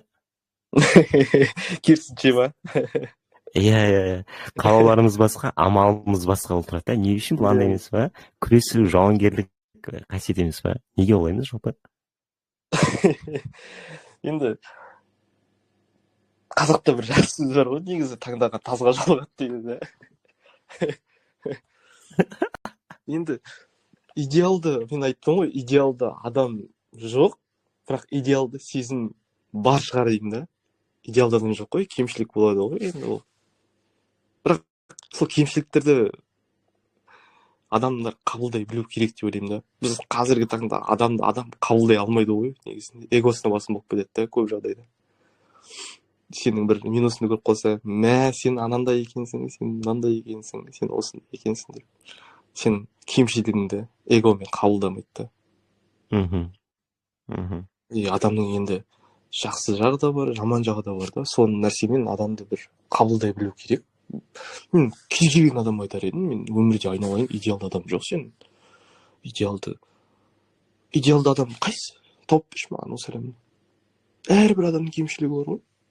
Біз періште емеспіз ғой, біз адамбыз ғой, адамбыз. Біз қателесеміз, құлаймыз, жылаймыз, күлеміз, ойнаймыз, тұрамыз, жүгіреміз, жүреміз, жатамыз, ұйықтаймыз. Өмір сүреміз да осылайда. Бірақ осы нәрседе сен, осы уақыттың арасында сен өзіңді табу керексің, өзіңді іздеу керексің. Әрбір адам өзін осы өмірге келгенде бір іздейді ғой негізінде. Сұрақтар болады. Мен неге мысалы қателестім? Мен неге осылай ойлаймын? Мен неге осылай жүремін? Өмірдің мәні неде деген сияқты да. Біз идеалды адам жоқ маған тауып берші, мысалы. Тауып берші идеалды адамды маған. Жоқ қой ондай адам. Іштей батқан Реке. Негізі қызғаныш дұрыс па? Ол комплекс емес па? Қызғаныш па? Иә. Қызғаныш дейсің ғой. Қызғанышты енді... Мынандай Реке, мынандай сөз бізде дінде былай. Дінмен алып келетін болсаң, сен міндеттісің ғой қызғануға. Наоборот, қызғанбасаң айыптысың. Иә. Қызғану парыз сияқты нәрсе да. Енді бұл жердегі өмірде Реке, қызғансаң қызғаншақ, абьюзив деп шығады. Иә. Ал қызғанбасаң пофигизм, андай нетпейді, қалай еді.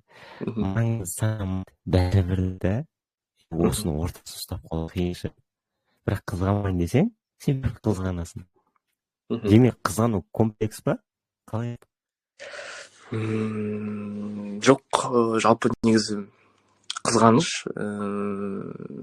эмоционалды тәуелділіктің белгісі болса, ол комплекстен сенімсіздіктен туындайды да негізінде. Жалпы махаббат бар, енді махаббат негізінде ол құрмет пен сенім болса, қызғаныш конструктивті болмайды ол жерде. Адамда сен екі адам, сенің мысалы жұбайыңда сенде құрмет және сенім болса, бұл жерде қызғаныш болмайды да. Түсініп тұрсың ба? Бірақ мына нәрсе ғой Реке, дәл осы жерде мен келіспеймін да. Сен өзің адамыңа 200% сеніп тұрсаң да, ол сені сеніміңнен өткен болса да, көзің жетіп тұрса да, бәрі прям четкий болып тұрса да, мысалы болатын болсаң, жаңа өзің адамың еркектің арасында жүрсе де, сен спокойно жүре алмайсың, по-любому қызғаныш болады. Енді қара, ондай кезде жаңағы нәрселерге қарсы шығып қаламыз. Бұрқан қара, енді қара. Сен айтып отырсың, еркектердің арасында осындай жерде жүрсе дейсің, да? Ал сені құрметтеген адам сол еркектердің арасында жүре ма? Осы сұрақ өзіңе. Сені құрметтеп жұмыс, той.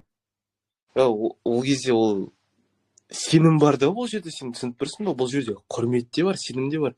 Бұл жерде қызғаныш уже конструктивті болмайды деп айтып отырмын. Қызғаныш болмайды бұл жерде сен.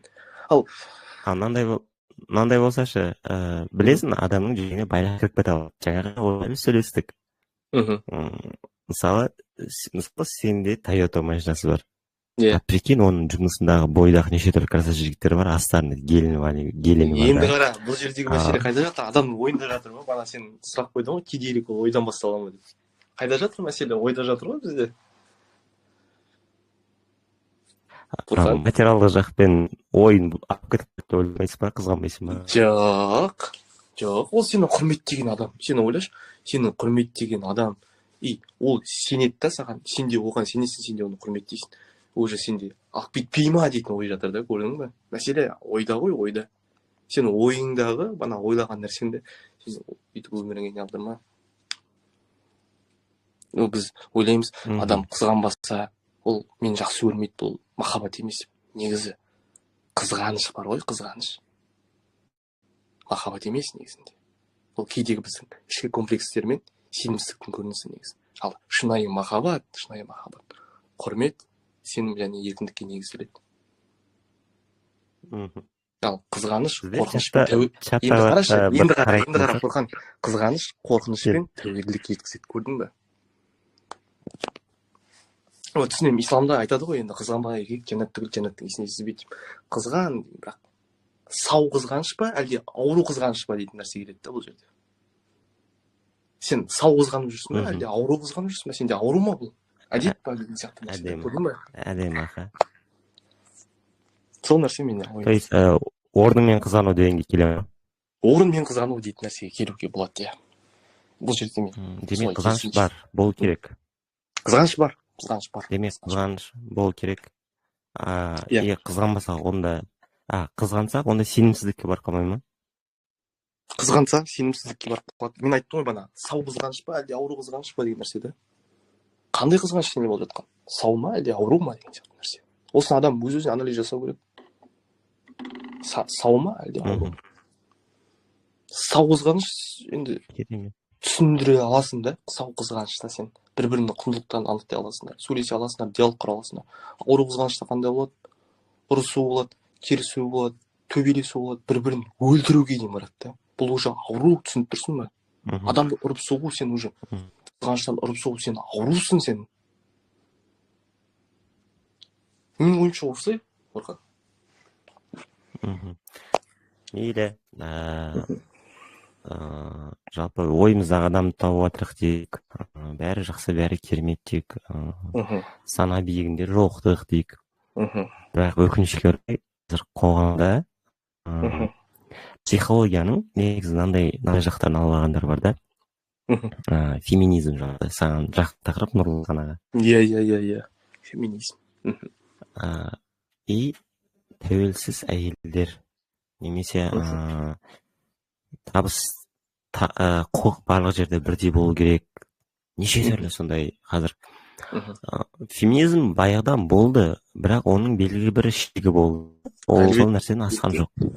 Ал қазір ол өте қатты насихатталады, әлеуметтік желілерде осы жайлы стримдер ашылады. Ол жерге кіріп өзінің уәжін айтады, ол жерден неше түрлі ойлармен халық болғанда әйел кісілеріміз кіріп шығып кетіп жатыр да. Иә. Осы феминизм жайлы сен өз ойыңды айтшы. Енді қазіргі таңдағы біздегі енді қазақ қоғамындағы феминизм мәселесіне келейікші. Ол дұрыс бағытталып жатыр ма негізі? Осы сұрақта ең бірінші. Феминизмді енді басты мақсаты бұл енді әйелдердің құқықтары мен мүмкіндіктерін теңестіруді. Бірақ оны бер жағындағылар басқаша түсінеді де. Еркек адамды кінәлауға кетеді. Еркек адам бүйту керек, еркек адам сөйту керек, жаңағыдай араласпау керек деген нәрсеге кетеді. Негізі феминизм тек табиғи ерекшеліктерге емес, әлеуметтік әділеттілікке бағытталған ғой негізі. Бізде қоғамда айтып отырмын ғой, феминизм ерлерге қарсы деп түсініледі көп жағдайда. Ерлер оны қарсы деп ойлайды.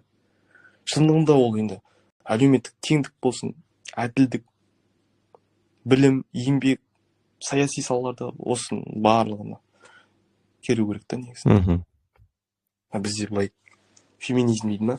Ой, мынау болды, мынау дейтін, еркекті менсінбейді, ол еркекті не істемейді. Ал әйелге феминизм айтсаң, еркек па, ол еркекпен не істемейді. Ол қайдан туған феминизм, соның түпкі мақсатын анықтау керек та. Адам өз-өзіне сұрақ қою керек. Мен осындай жағдайға қалай жеттім? Ішкі сұрақ болу керек адамда. Бұл травмадан туған феминизм ба? Сондай нәрсе да. Сарақаттан туған феминизм. Травма демек андай ма? Ерлерге қарсы идеология жүріп жатыр ма қазір, сонда сол травмадан шыққанда? Иә. Мен де қазір айтамын, осы енді видео ютубқа шығып жатса, біздегі Роза Коуч дейтін психологымыз бар ғой, ол енді ол еркектерді керісінше бағытқа, әйелдерді керісінше бағытқа тәрбиелеп жатыр да.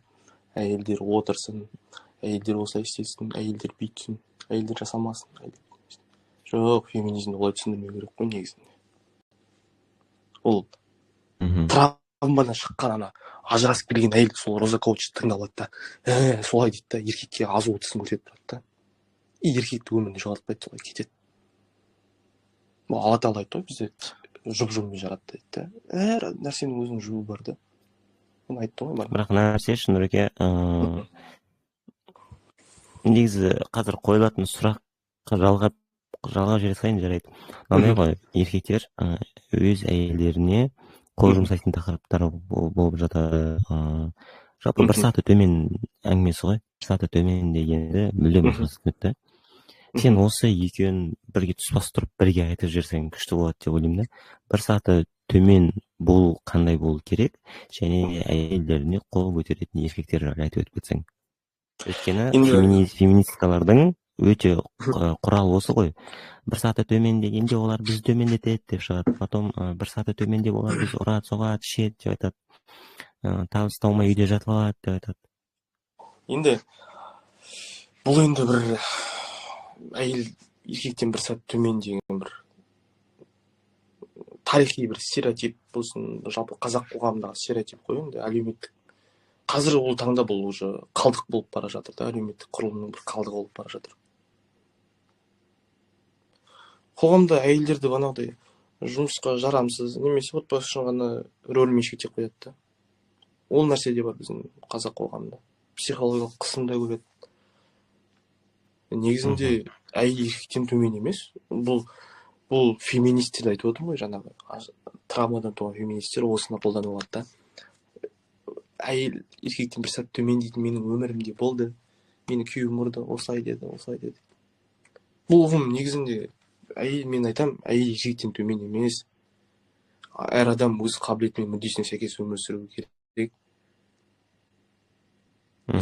Я төмен, я жоғары деп біз бөле алмаймыз. Әйелді де еркекті де тепе-теңдікте болу керек та. Бір-бірін түсіну, бір-біріне сену, бір-бірінің құндылықтарын анықтау, бәрі бірге жүру керек та. Ал бір саты төмен ол қалай? Ол енді бір саты төмен дегенде мен былай, бұл мақал енді, бұл сөздің бір мағынасы бір әйел адам өз орнында болу керек деп ойлаймын да. Өз орнында болу керек. Бір саты төмен деген кезде біз еркек адам андай болу керек, мындай болу керек, бүйтіп тұру керек, сөйтіп тұру керек деген нәрсе емес қой. Бір саты төмен деген сөз енді қазіргі таңда көп адамның арасында бұл стереотип, бұл қазір қалып бара жатыр, шыны керек, оны мойындау керек. Әйел адамдарда болсын, ер адамдарда болсын. Нұреке, қарашы, осы әңгіменің барлығы не тақырып? Соңғы сұрақ қойып сананың биігінде жолығу. Иә, сананың биігінде жолығу. Ең осы менің мана айтылған сұрақтарым, мана сен айтқан сұрақтарым болсын, менің берген жалпы жауаптарым болсын, барлығын әкеліп ең бірінші біз санаға барамыз да, сананың биігінде жолығу мәселесін білеміз. Сана. Осын бір кеңінен ашайықшы, сонымен тақырыпта подкастта бітеді.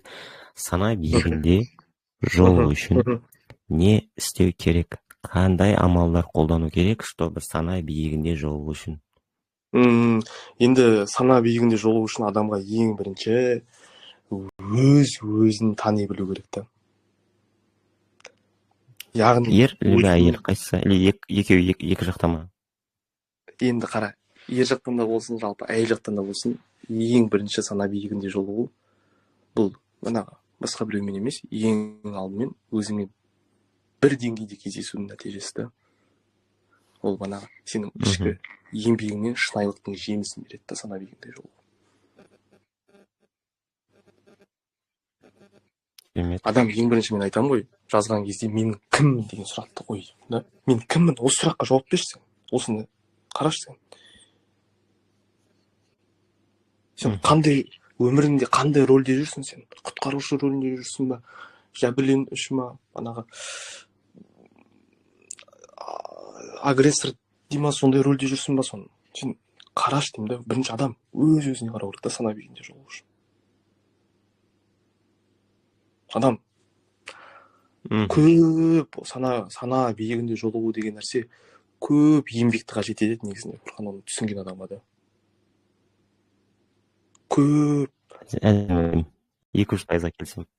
Иә, көп еңбекті қажет етеді. Сенің қиындықтарың осы өмірде өткендер, сенің қаншама уақыттарың, қаншама жүрген жолдарың, сенің қаншама ашуларың, сенің қаншама банағы ұйқысыз өткен түндерің, сенің қаншама сол бір қыз үшін қайғырғаның, сен қаншама осылай стрим ашып отырғаның, барлығының өзінің бір нәтижесі болады да.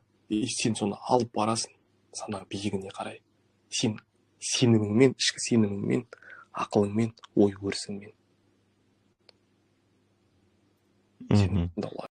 Керемет. Жалпы мен былай айтатын Нұреке, әйел затының еркегінен бір саты төмен болуы, ол оның құрметін орта қоюы деп білем. Сенің ол еріңді қолдауың, оған мотивация беруің, ол сол кезде күш алады за то, что сені ұрып соғу үшін емес, керісінше сені бағып қағу үшін, сенің бала-шағаны бағып қағу үшін, сендерді бақыт ету үшін жұмыс жасайды ол. Чем қырсыққаннан көрі, жай ғана ерке тәтті қызыңмен ақ негізінде алдай салуға болады. Көне қоямыз біздер ер азаматтаршы. Сосын халықта айтып жатады ғой, ер азаматтың жүрегіне асқазан арқылы жол табады дейді. То есть, бұл внимание ғой, бұл да кішкірім жақсы көретін тағамын жасап бере қойдың, жылы сөздер айта қойдың. Мынандайдан Нұреке, ер азаматтар да, олар да адам, олар да көңіл күй болмайды, олар да кішкене сынады өмірде да. Вот сол кезде просто андай ғой, жаным мен саған сенемін, сенің қолыңнан келеді десең болды ғой. Сол сөздің өзі мотивация ғой ер азаматқа ше. Осы сөзді естіген ер азамат ертесіне мотивациямен екесе жұмыс жасамаса, екесе әрекеттенбесе, онда мен білмедім. Сенбеймін ондай нәрсеге. Ал сана биігінде жолығу, мен былай айтамын, сендер әлі үйленбей тұрып, сендер әлі қызбен болмай тұрып, таныстық кезінде болу керек бұл нәрсе, сол кезде басталу керек. Сен кіммен танысасың, не мақсатта танысасың, сен қай жерге дейін барайын деп отырсың ол адаммен қазір. Сенің мынандай нәрсе ғой, біз идеалды адамды іздейміз, идеалды адам жоқ болса да біз оны іздейміз, бірақ мынандай ғой, супер позицияда тұратын бір 10 не болады, критерий болады, бірақ соның ішінде бір 5-еуіне жауап берсе көңіліміз толып қалады ғой. Вот мен солай айтушы едім. Егер бір 20 қасиет болса, бір ер адамның немесе әйел кісінің бойынан көретін, соның 5-еуіне жауап беріп тұрса, 5-еуіне келіп тұрса, болды, идеал адам. Мен сізден сол идеал адам. Сіз 100% адамды таба алмайсыз. 70-80%, 60% адамды табасыз. Ал қалғанын сіздер бірге құрайсыздар сол адамды. Бірге жасайсыздар. Сіздер бір-бірлеріңізді бірге жасайсыздар ғой, айтқан кезде. Сіздерге толыққанды сондай адам келмейді. Ортақ тіл дейтін мәселе болу керек та негізі. Отбасы болған жағдайда да ортақ тіл керек адамға. Сен мәмілеге келе алатын тілің да ортақ тілің негізінде. Диалог құра алатын тілің, бірге таңдау жасай алатын тілің де негізінде. Бірге сапалы уақыт өткізе алатын ортақ тілің, сенің құндылықтарың жалпы таңдауларың сәйкес келсе, махаббат болады бұл жерде. Сана биігінде де. Керемет. Нұреке, сұхбат үшін рахмет. Кейбір сұрақтарға мен кірген жоқпын, кейбір тақырыптарды әдейі ашқан сәттен бастап жауап қоя салдым, екен қажет емес деп білдім. Мен ойлаймын, бұл біздің бірінші сұхбат емес, біз әлі де сұхбаттасамыз, мүмкін бізде фит деген нәрсе бар, то есть сенімен сұхбаттаспай болатын адаммен тағы да бір келесің деген сияқты, сонымен бірге түсесің деген сияқты. Мен осы әйел кісілерді тыңдап көргім келеді, сол кезде тоже сені шақырғым келеді қонақ болуға, фит болуға. Сіздермен бірге болған бұл ойқұмар подкаст. Егер де дені дұрыс әңгіме тыңдайын десеңіздер, немесе дені дұрыс әңгіме айтам десеңіздер, біз сіздерді күтеміз. Көріскенше.